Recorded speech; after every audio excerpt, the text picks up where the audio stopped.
Hi everybody, this is Dr. Kara of drkaragubbins.com and the Animal Wisdom Circle, and I am here with your weekly forecast for the week of June 26th to July 2nd. And I've been shuffling the deck, and right before I turned the camera on, I felt like, ooh, that's it, and we are just going to go straight off the top of the deck. I haven't been doing that much the last few weeks, but this week I feel like it's all lined up right there, so we're going to see what is going on, and I feel compelled to just turn over all three of the cards all at once this time.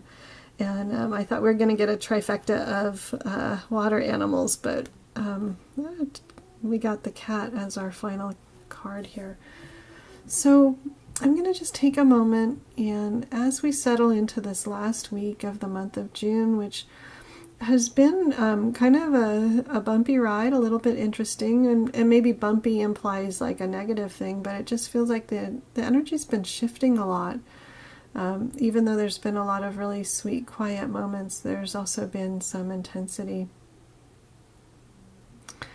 The cards, you know, when I look at them and I just allow myself to kind of take them in, what really strikes me are a few of the phrases across here. So with the sea turtle, what's grabbing me is the spiritual gift of the sea turtle is to be myself. And that is just really, you know, that's about self-love and self-knowledge and just that relaxed feeling of I know who I am, and I can just be. I'm not trying to be anything else. The one that's really pulling me in for the otter is actually the spiritual lesson of losing joy. So the otter just embodies joy. Joy in its body, joy in its environment, joy in its companions, joy in any moment. And but what's, you know, pulling me in for this week is looking at the other side of that, which is, you know, it's the spiritual challenge for the otter is losing joy when you lose somebody or you lose that moment, or you know, we have all these, you know, our lives are composed like a big mosaic of all these different experiences, and some can be joy and some can be not having joy. So cherishing each moment, because that moment's not coming back. And that has been a theme this month, of just really becoming aware of what you have and appreciating it and savoring it and enjoying it and celebrating it. And I think that's what I'm really getting from the otter this week. It's a much more serious kind of an energy for this week with the otter than I normally associate with the otter. But, you know, just being aware that things can change.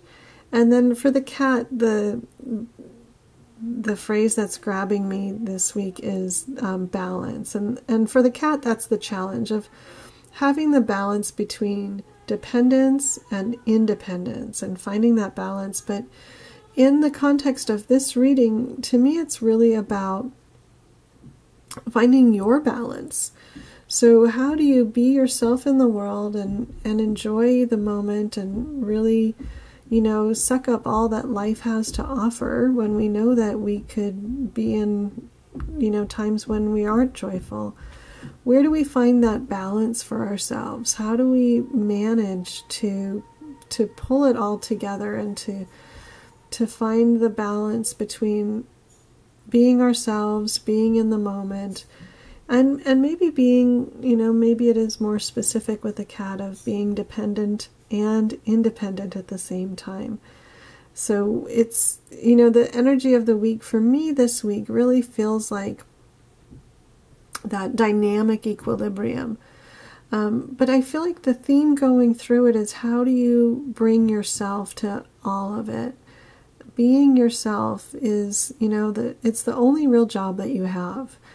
So how do you bring yourself to those moments where things aren't going so well? How do you bring yourself fully into balance so that you're living your life, authentically your way, doing your thing, being who you want to be, being in relationship in a good positive way of interdependence, not one extreme or the other of dependent or independent, too much of a solo person, but finding your way to be yourself through all these different experiences in your life.